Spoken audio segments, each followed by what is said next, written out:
Broadcast is now starting. All attendees are in listen-only mode. Hi, everyone, and welcome to today's webinar. We are so excited to have you all on today's call today, and we're going to be talking all about telling unskippable stories with YouTube. And we have a really incredible host. Her name is Erin Green, and I am your moderator today, Jen Carstner. So first and foremost, thank you all for taking time out of your busy days to be here with us, and we're going to go ahead and get started.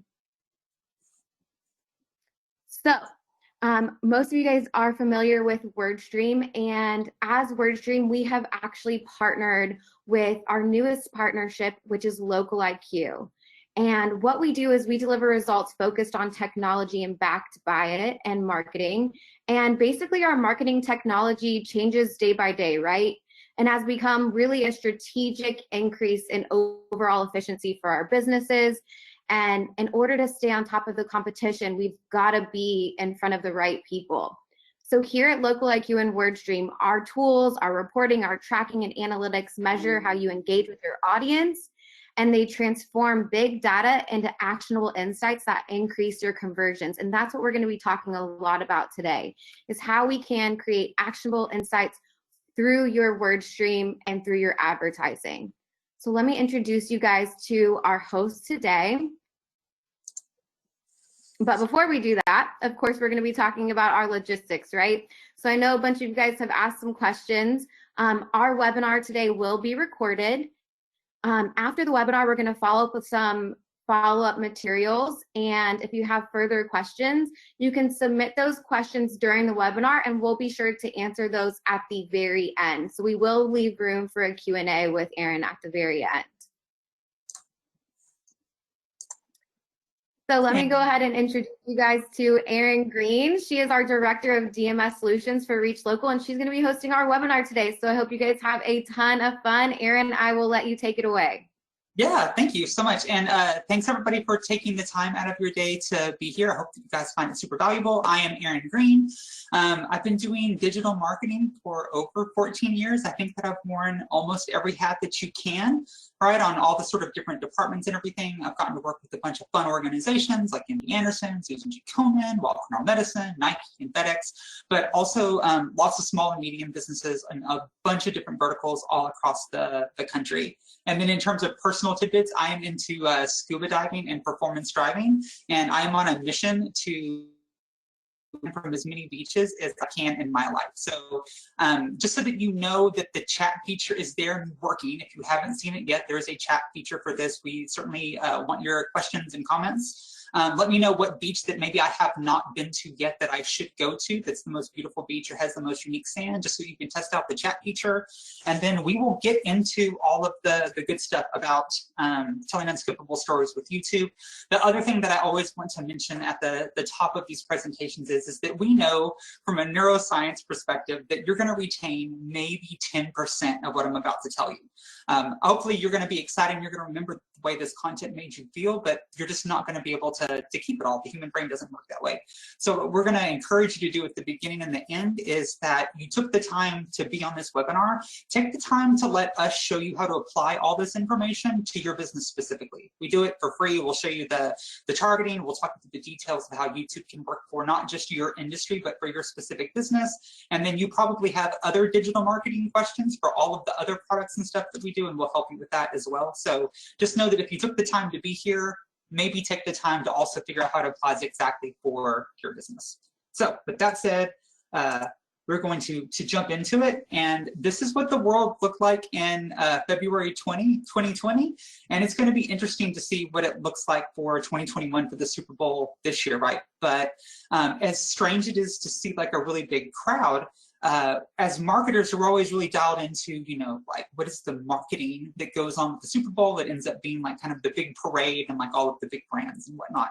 And Google had an incredible ad last year. It was the Loreta campaign, and there was the sort of social media landscape that it created just exploded. People had really, really strong positive feelings about that. And if you don't remember this commercial or you didn't have a chance to see it, what I'm going to do is show that to you now. So this was the Super Bowl commercial that Google ran. And it's going to take it just a second to get cooled up for us, I bet.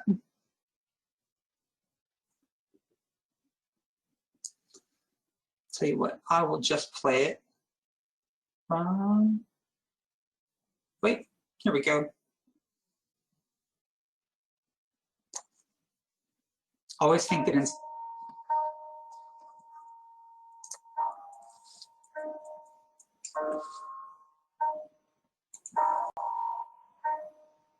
Hey Google, show me photos of me and Loreta.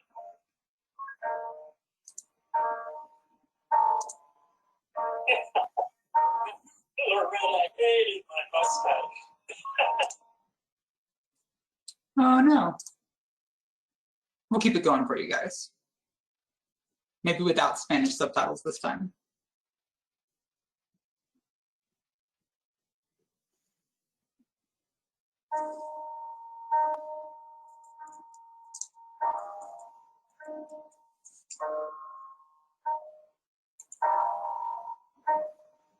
Hey Google, show me photos of me and Loreta.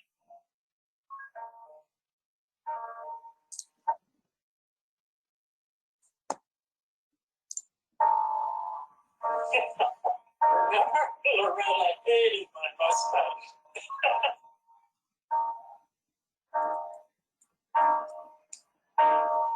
Remember, Loreta loved going to Alaska and scouts.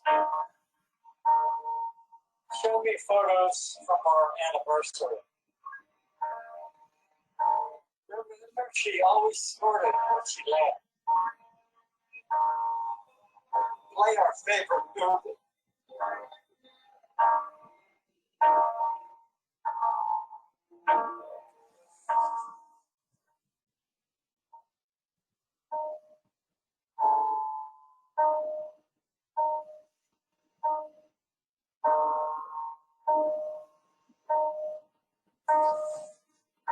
Remember, I'm the luckiest man in the world. Come on, boy.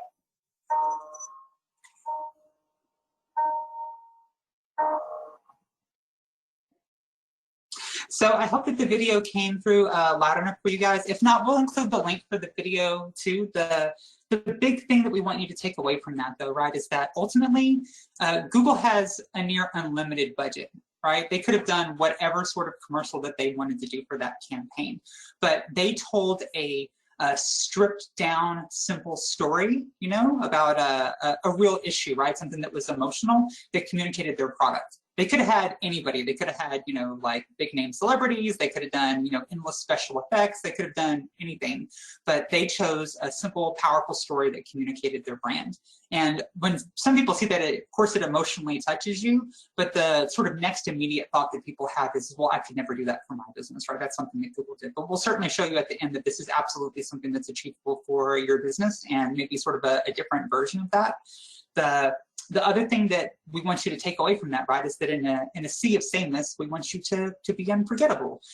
People have, you know, more marketing messages thrown at them now than ever before in human history, right? And that can feel like noise. And so we want to make sure that you're telling powerful stories, that you're telling unskippable stories, and doing that across different marketing mediums. And that's what we want to help you to accomplish. And YouTube is one of the platforms that you need to be on and to tell your story on. And so let's talk about why that is. So the one channel that we find that most people are already doing is they're doing search. They're running Google search ads, right? And they're like, this is a place that I absolutely have to be. And you know that search is super important, right? And what we always say is if you're only running like on search engines and you're not on YouTube, did you know that YouTube is the world's second largest search engine? So Google, first largest search engine, the second one, YouTube, same, you know, family of products. So if you're not in both places, you're not covering all of your bases in terms of where people are going and searching for information. And think about why people go to YouTube. I think a lot of people still have the archaic idea that YouTube is the funny cat video platform.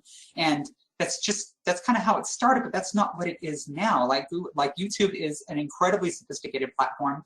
The #1 query that the world's second largest search engine gets is how to. People go on to find out how to do things, right? How do I unclog my toilet? How do I bake bread? How do I, Bluetooth connect my phone to my car? Whatever, think about whatever your business is. If somebody needs to find out how to do something, that's absolutely a place that they're going to go to find that sort of information. And then also, I want you to think about how big YouTube has become, because sometimes you throw around the word billion and it's like hard to keep a number that big in your head, really. So, but there are 2 billion monthly subscribers. And so when we talk about the amount of attention that is happening on YouTube every day, it's the equivalent of like 5 Super Bowls happens on YouTube every single day in terms of attention and eyeballs. And so if you've opted out, if you've actively chosen to not be on YouTube and to have your brand be there, know that other people in your space are. And if there's not as much competition in your space, it's an opportunity for you to be able to sort of dominate and own that. Okay, so we're gonna rewind for just a second, and then we're gonna talk about kind of how we got to the state of the state today. And to do that, we have to talk about Friends. So Friends goes off the air in 2004. This was the most popular TV show at the time, right? Friends was crushing. And what's interesting about Friends, I'm in Central Time Zone, you had to be home at 7:30 on Thursday to watch Friends, or Friends skipped you, which is just bizarre to think about now, right? Everything that we do, we want to have it instant. We want to have it like streaming. We want to have it recorded. It's if shows don't release like the entire season all at once now, we sort of get offended by it. But there's a lot of things that just aren't that way anymore. In fact, things have dropped out of our collective lexicon. We don't say things like, "Oh, come back in, it's on" anymore. But we did when Friends was there. YouTube, consequently, is released in 2005, and the world starts to change. But I want you to think about what the living room used to be. Now, when you first see this image, what you probably think is like, that's a really old-timey living room. But what's interesting is that the fundamentals of the living room did not change for 50, 60 years, right? So I get that this is like an old image, but what I want you to realize is that there's an audience, and they are huddled around a singular device, and they are vying for control over one distribution channel, right? So who had the remote when remotes were invented was like a real power thing, right? Because that was the one thing. And the TVs got bigger, so I hope that you guys laugh. I don't know how many people had a TV like this, but the day that you got your first really big screen TV was a super big deal. And then maybe you got cable and you got 1,000 channels, but it really wasn't that much different from the old-timey picture that we just looked at, right? But things changed. Things changed in about 2007 when we get mobile phones, and then they rapidly change. So I bet that your living room now looks more like this. Now, what I want you to notice is not everybody is staring at the screen. Everybody's staring at different screens. So I'm going to count out how many different devices I have in my living room, and I want you to think about how many you have in your living room going at the same time, and then also think about that this is the same for your customers. So there's me. I have my work laptop for sure. Sometimes I also have my personal laptop going, and then I've got my cell phone. My girlfriend, she's got like her tablet up, she's got her phone, and then she's got a smartwatch. And then my daughter, she has her school laptop. She also has a school iPad because we're in the future, and she doesn't have textbooks anymore. It's all on iPad. She also has her phone and is flipping back and forth between all of the devices. We're at 9.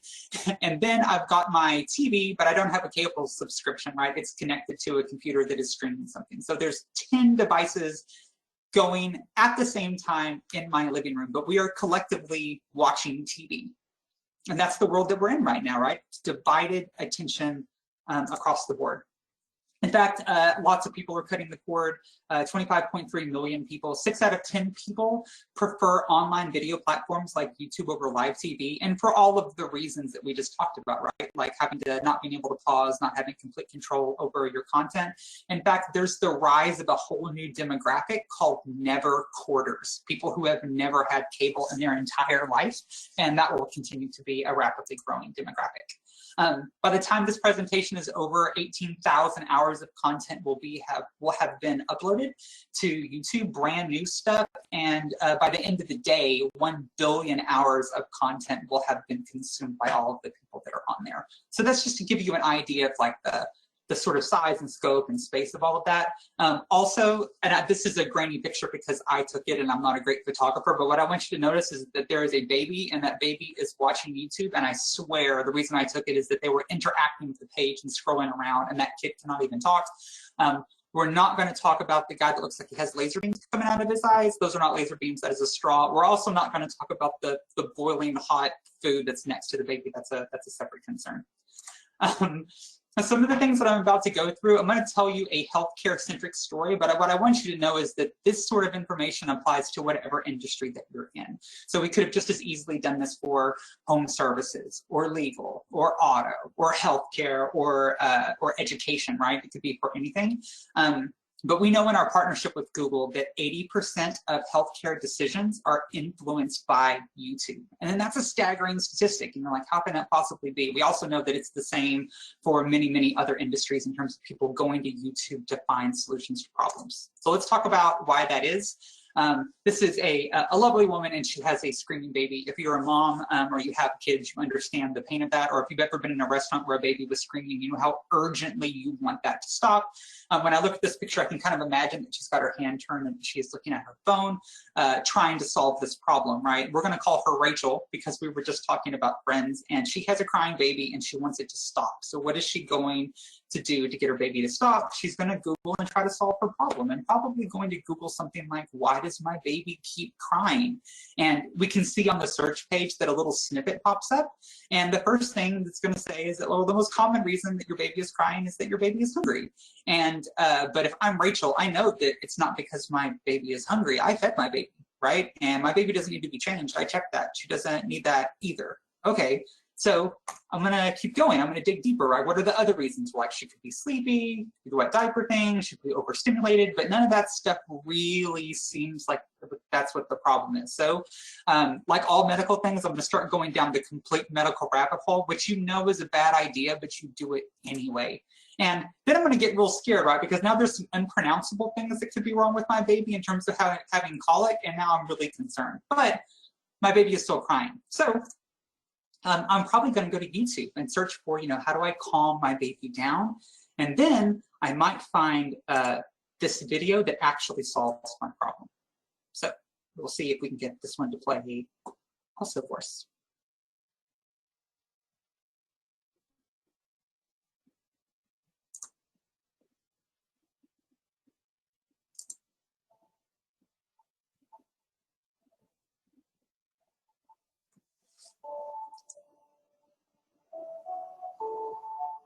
Hello, friends. It's a wonderful day here at Pacific Ocean Pediatrics in Santa Monica, California. My name is Bob Hamilton. I'm a pediatrician. I've been doing it now for about 30 years. One of the great joys I've had in life is I've been able to care for literally thousands of newborn children. One of the challenges that pediatricians have in taking care of children is trying to communicate clear and precise information to their parents. A lot of times over a baby who's crying very, very loud.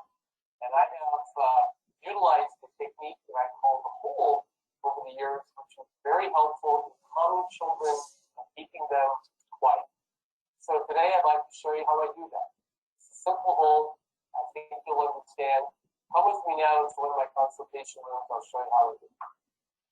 Here we have a crying baby, and he just got a shot here. So Ashton, and here's what we do. So we pick up Ashton, I pull his right arm like this, and then his left arm is front, and then very gently hold his arm like this, hold his lower bottom, and gently rock him up and down, just like that. And even though he's just got a shot, look at that leg. That's a big ouch on that leg there. You can see that you can comfort him and quiet him. Again, I'm holding with my right hand, lower bottom.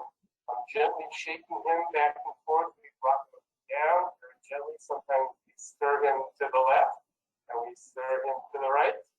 And that's our baby. Here we have another little crying baby. He's just got a shot. I'm going to go ahead and pick up this little guy. And Again, I take his left arm, his right arm, I'm sorry, and put it across his body, then left arm across his body like that, and hold it, grab his full bottom, and very gently rock him up and down. They at a 45-degree angle. You can see that he comforts pretty quickly, really. This is a good baby. I shake his little booty like that. I gently rock him. Everything you do is very gentle. You don't want to do jerking motions ever. You hold the child with the fleshy part of your hand, with your fingertips, okay? And again, I am supporting his chin. He's lifting his head up there, which is why you hold him at a 45-degree angle. You never let him play like this, because they can throw their head back and you can lose control of the baby very quickly. And you can see I'm rolling my finger around his chin, and look at him. This is a content little baby. He just got a shot. But I'm tough, Dr. Hamilton. I can do that. So this is a good baby. So he recaps at the end, but a couple of things I want to point out, right? We want to figure out, like, what was it that makes that video unskippable? And first, know that if you're Rachel and you need the baby to stop crying and you find that video, how much do you want that guy to be your pediatrician? Right? Like, everybody really just sort of resonates and likes that guy. Also know that it didn't need to be that long, right? We were probably about 2 minutes into that, and then normally at the 2-minute mark, you're like, okay, yeah, I got it. And so you don't need to have like a super long piece of content to make that happen. The reason that it's unskippable, though, other than that he's incredibly likable, right, and he's giving you the information, is that it's solving a problem for you. Right? It's answering the how-to, and this video has 31 million views and counting the last time that I looked. It certainly removes uncertainty, it humanizes everything, and it was really accessible. So I want you to think about the user experience of going through Google and looking at different web pages trying to find the answer versus going to YouTube and then having somebody just give it to you and explain it to you very simply and quickly in video format. Right? That's the difference. And I want you to think about how that fits for your industry, the major problems people are trying to solve and the way that you get in front of them. Okay, so now we're gonna get into the nuts and bolts. If we were in person, I would do the presenter thing where I'm like, raise your hand if who here has skipped an ad, and everyone, if you're being honest with yourself, is going to raise your hand. We've all skipped an ad. And since the topic is how to be unskippable, it's worth addressing and sort of talking about why that is. And what I want you to keep in mind is, and we're going to quote Beth Allen here, she says, when viewers feel that content is not relevant to them, they quickly learn to ignore certain brands. And once you've lost your viewers, it's difficult to earn back their trust, right? And so we don't want that to happen. So what is our unskippable cheat sheet? And again, this is the thing that we will send out to you guys. And so don't worry. I mean, take a screenshot if you want to, but we're going to send it out to you and you'll have access to it.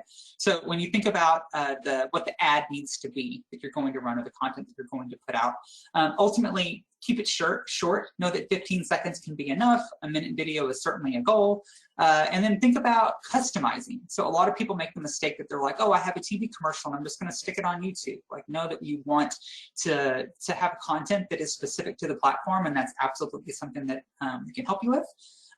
Be authentic. That's probably, if you just take one thing away from the entire presentation of this section, is to be authentic, right? People respect real.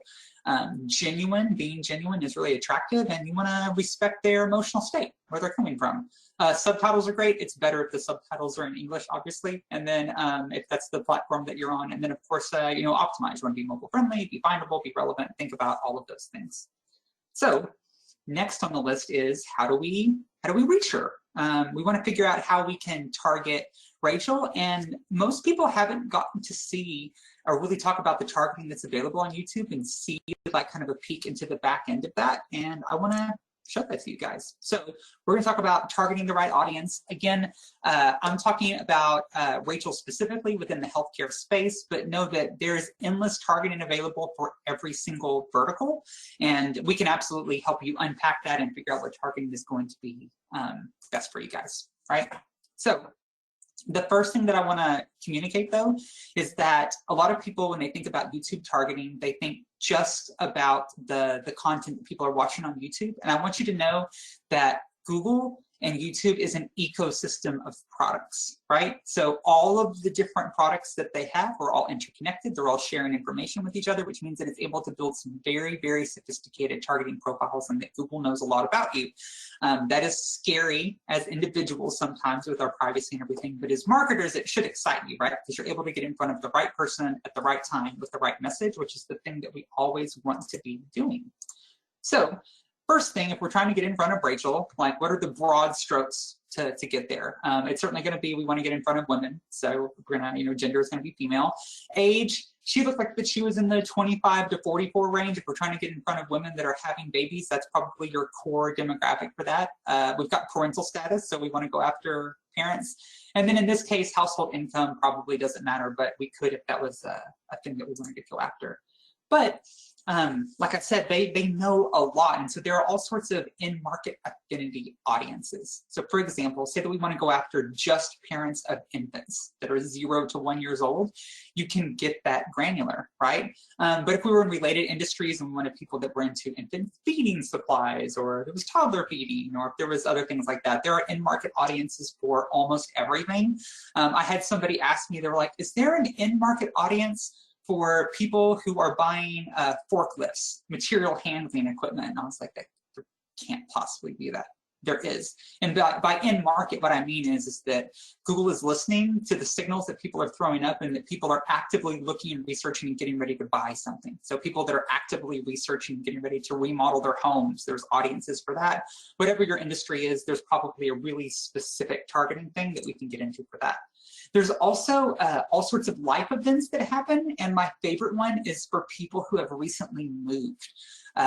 Whatever your service is, when somebody recently moves to the area, they don't have a brand affinity necessarily for anybody that's in the area, and you want them to pick you. And so if you wanted to get in front of just those people, you absolutely can do that on YouTube as well. And then in this case, right, we wanted like to be able to target by content, and so we can target people that are looking for pediatric related information and get in front of those people. So like we could get real specific in terms of getting in front of Rachel. We can get women who are in the specific age range, who are parents of kids that are 0 to 1 years old, who are actively looking at pediatric information, who have recently moved to the area, which means that they don't have a pediatrician. That's powerful to be able to get your message in front of that exact person if that's who you're trying to reach. And whatever your version is, you can get in front of that person. You can also reach them in a bunch of different ways, right? So there's a couple different ad formats we want to highlight for you. What you're most familiar with are the in-stream ads. These are the skippable pre-roll ads, if you've ever heard the term pre-roll before, but they pop up before the video plays, right? You've seen those, and then most of the time you're probably like, skip, but if the targeting's good and the ad's good, it doesn't even feel like an ad. It's interesting content that you wanted to see, and then you watch that. What's cool about that is that you don't pay unless somebody actually chooses to watch the ad. Like there's no charge for somebody skipping your ad, which is pretty cool. The other kind of ad that you've seen, but you probably haven't registered, they're called discovery ads. And these display in the search results or as a recommended video. But I focus on the search results piece because we all know about search ads on google.com proper. When you go to a search engine and search, there's ads that show up at the top. The discovery ads are the ads that pop up at the top of YouTube, right? So if you want to cut the line of the organic listings and have your video show up above them, this is the ad format that allows you to do that. And then there's bumper ads and retargeting ads, right? So you already paid all this money and ran this whole marketing program to get people to visit your site. Do you want to get back in front of those people? Absolutely. That's maybe the most valuable audience that you can get back in front of, right? Because they've already been to your site. They've already sort of been exposed to your brand. How do we, we know that it takes 7 to 10 marketing messages ultimately to convert somebody. You can run retargeting ads also. So I'll just recap the YouTube opportunity for you real quick. We talked about that it's the world's largest search engine. It's the world's largest research engine, second largest search engine, world's largest research engine, because the #1 phrase there is how to. The inventory costs are incredibly cheap. So if you look at what you're currently paying for your search campaign and comparing to what you'll get for a YouTube view, you're gonna be real excited about that. The average cost per completed view, I generally quote people in the 10 to 15 cent range, but we see lower than that in campaigns currently. And that's for a completed view. That means that they didn't skip it, they watched at least 30 seconds of your ad, and you got to tell them in full audio video glory all about your brand. And so, yeah, you're not charged for that. You're only paying for true engagement, and there's incredible targeting that goes along with that. So those are the core points to sort of carry forward about YouTube and why you should be doing it. I think no marketing presentation would be complete if there wasn't a case study for that. But one of the things that I want to highlight for you guys is that marketing ends up being more than the sum of its parts. It's something that we think about, but then whenever you get into the reporting, a lot of times you'll look at each individual channel on your own. But we know that whenever you layer different marketing channels together, they become more than the sum of their parts and become more powerful, right? So what we saw is that whenever we added YouTube to one of our clients' SEM campaigns, there was a 39% increase in leads, because people are not just living in one channel, right? Like, think about back to our living room and the number of different devices and the number of different platforms all of those people are on. And as you're getting ready to make buying decisions, people bounce back and forth between all sorts of platforms, all sorts of channels, and you need to be at all of those places. So let's recap all of the key pieces, right? So certainly everything is speeding up. The core key takeaway, if you get nothing else from this, is that you need to be on YouTube, either because your competitors are there or because they're not there and you could own that space and you can do it incredibly cost effectively.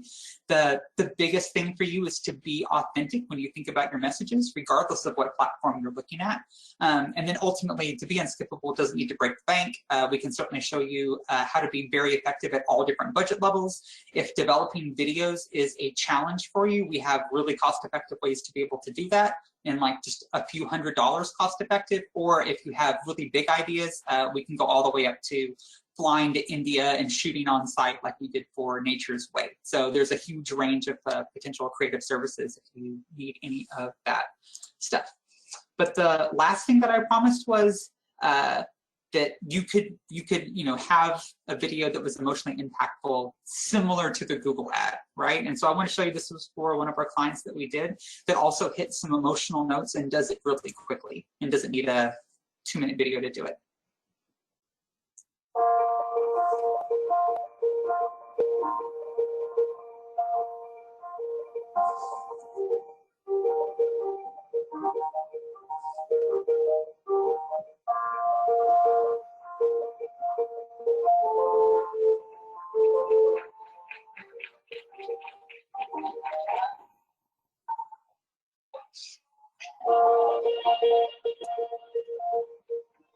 And that wasn't an actor, by the way, that was the actual guy that like learned to walk and then did the thing, which was really cool to get to see that. So we try to be super respectful of your time, guys, and to get the content done in about 30 minutes. I am going to turn it back over to the organizer, Jen, guys.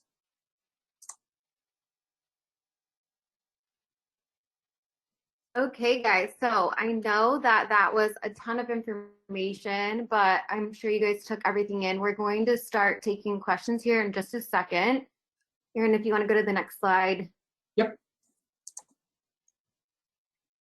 So since that was a ton of information, we're going to go ahead and give you guys the opportunity to do a free YouTube advertising consultation and really learn how you can optimize your strategy. Again, it's completely free. We'd love to see you guys do this and really get that marketing assessment so that you can really see where your business stands within this segment and really compare how you kind of see yourself compared to your competitors as well. So if you guys want to do me a favor and start dropping your questions in the chat box, Erin is available to start answering questions now. We'll start taking those. All right, so Erin, I do have a question from the very beginning. Is there any way to track view-through conversions inside a CRM that you know of? He said, traditionally, we would do it through tracking the click, but YouTube ads are proving a challenge due to us being unable to track performance metrics inside our database. Is there anything that you can give David Alvarez any insight onto?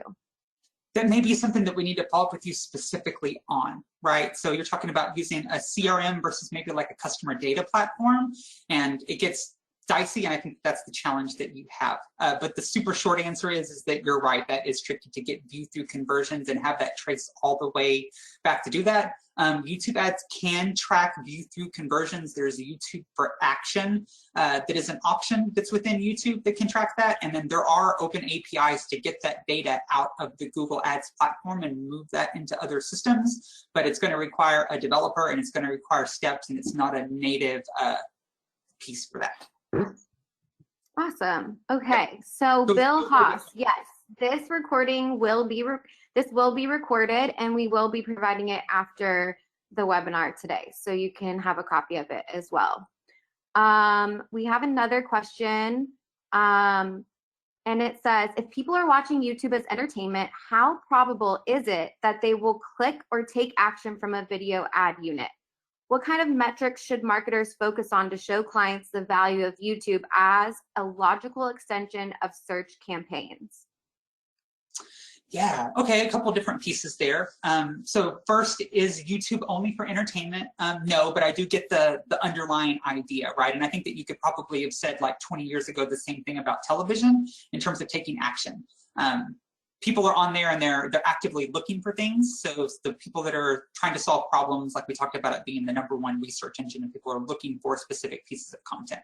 The other thing is that you're not paying unless somebody is actively engaging with the ad. So that's all good news too. But I think the core of the question is, how do you relate that to your search campaign? Right? And like, where does that sort of fit within your different stages of marketing? And I want you to think about it in 2 different ways. So there's sometimes we think about the marketing funnel, right? And we focus so much at the very bottom of the funnel at the conversion side. That's when people are immediately taking action. And that's what people love about search ads so much.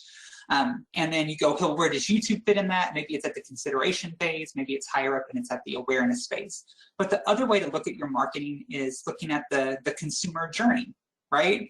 And so what I want you to think about maybe is like the last time that you bought a car, you didn't immediately just go to search and like, type in, click, and then one click, and then you bought the car, right? There was a whole process that went through there.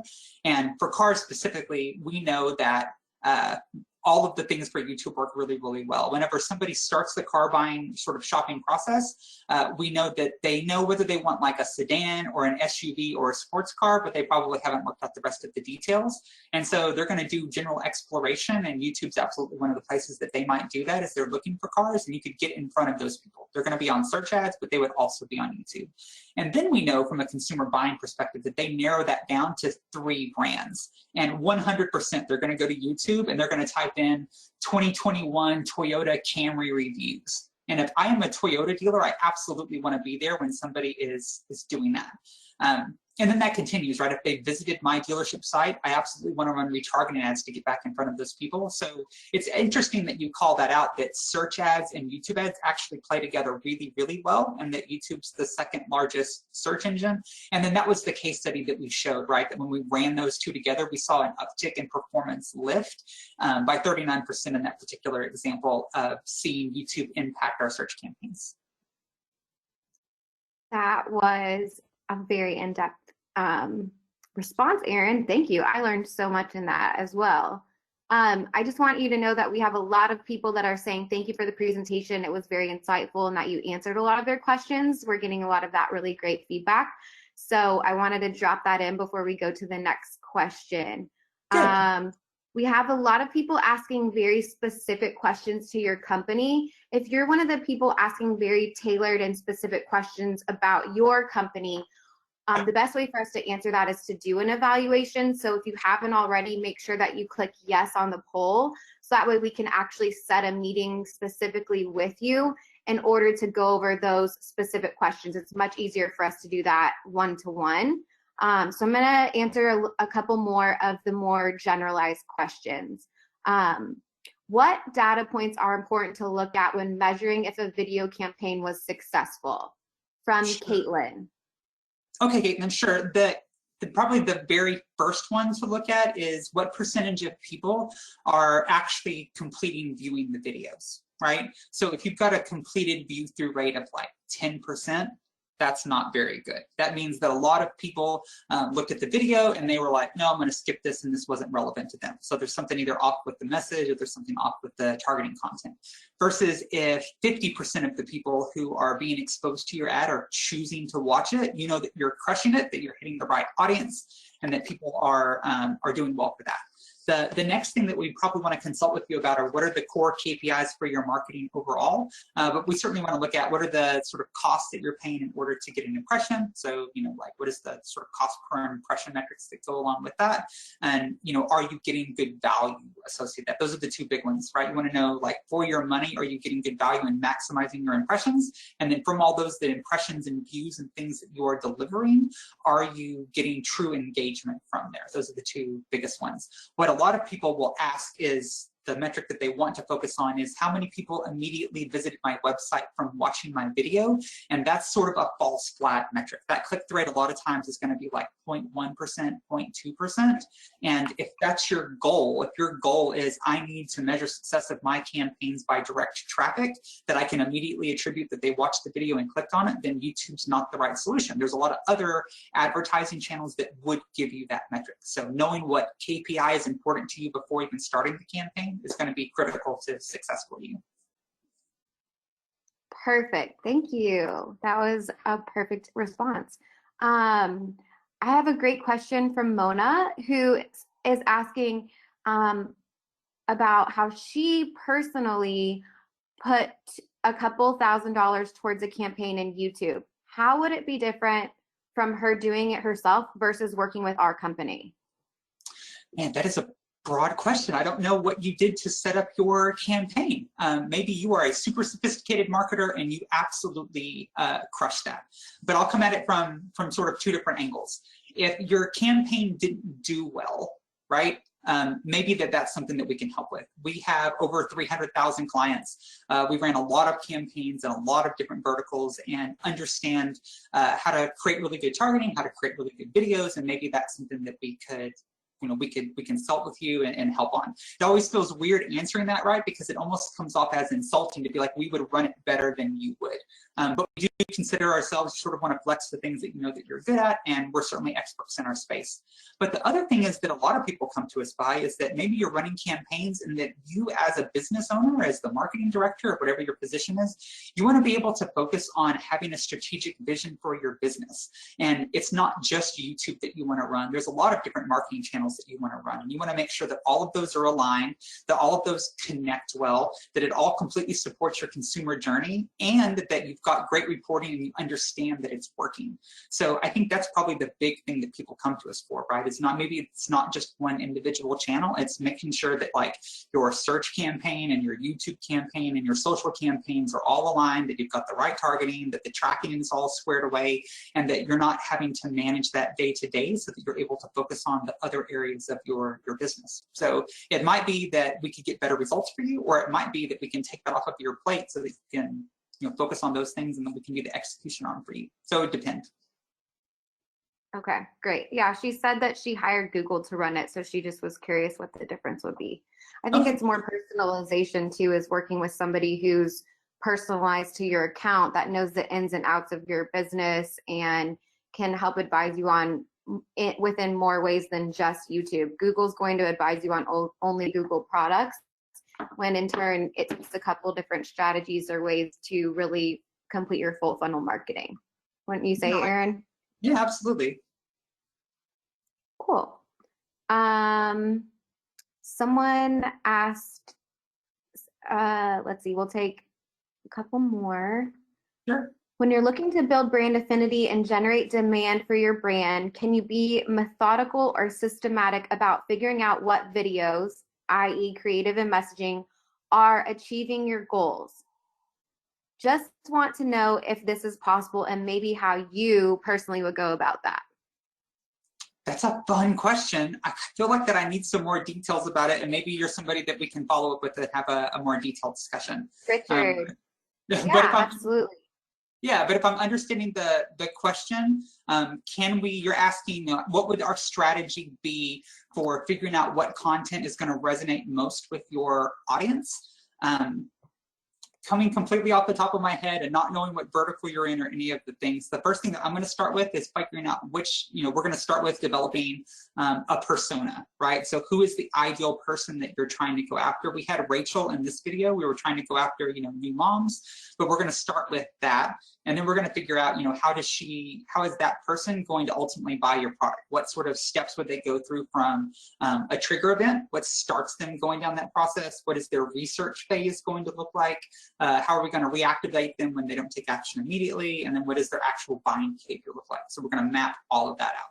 And then we're going to try to figure out how to be as useful as possible. So, for example, if the kind of person that we were trying to have to go after this time was maybe Amy, and we were trying to get them to come in to do mammograms, then we're going to try to figure out how to have an ad that is both helpful and emotionally resonant. So those are probably the two biggest things that you would think about in your content strategy as you're baking those things together.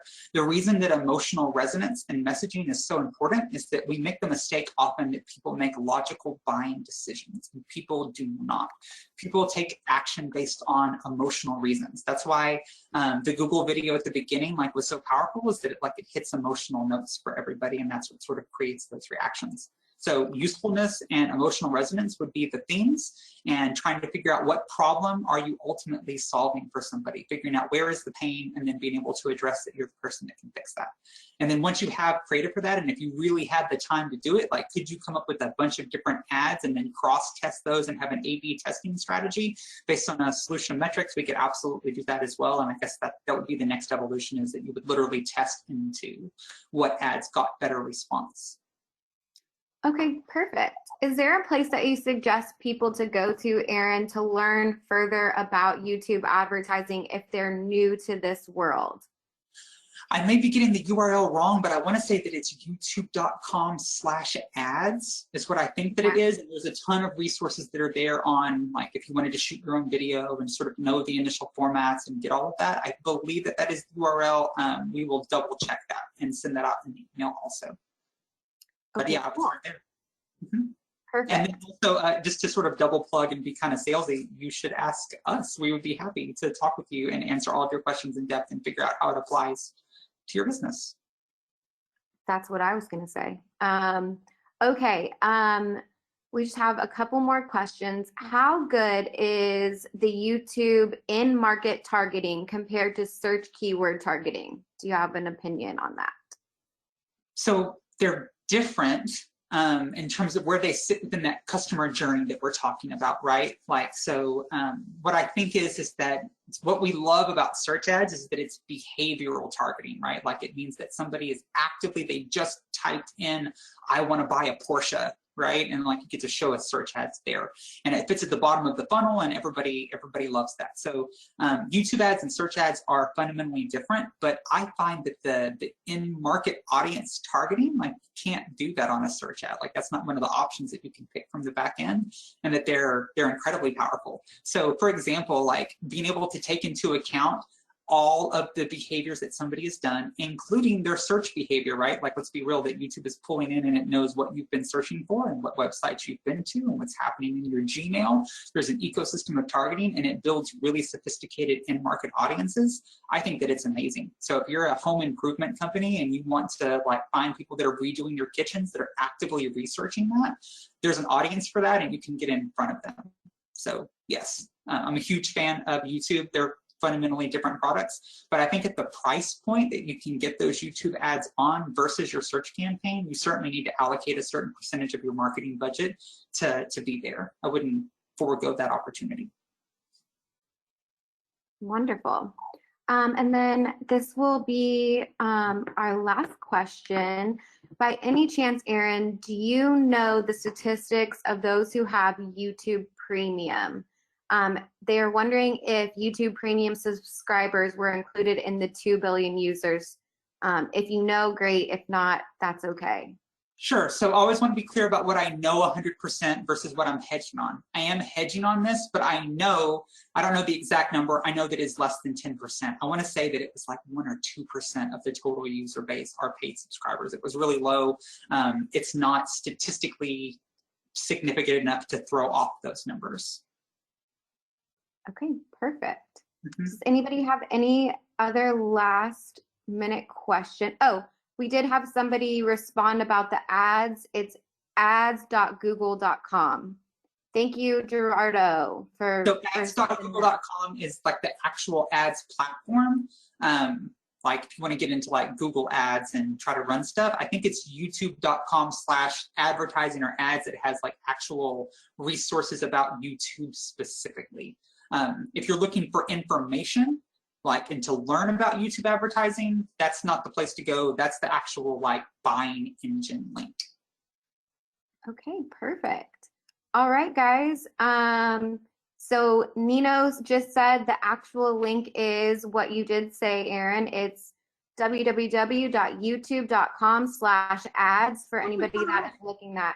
Thank you so much, Nino, for dropping that in there. And thank you so much to everybody that joined us today. Erin, if you want to go to the, I think there's another slide or two. Yeah, absolutely. Just a friendly reminder that this will be recorded. If you missed it or if you wanted to recap it and see everything, all the information will be sent out post-webinar. And for those of you that did select yes, we will also be getting in touch with you guys as soon as possible. Thank you guys so much, and we look forward to seeing you on our next webinar. That will be February 10th. So mark your calendars for that one. It's going to be all about Facebook. Thank you guys again, and have a wonderful day. Thanks, everybody. Thanks.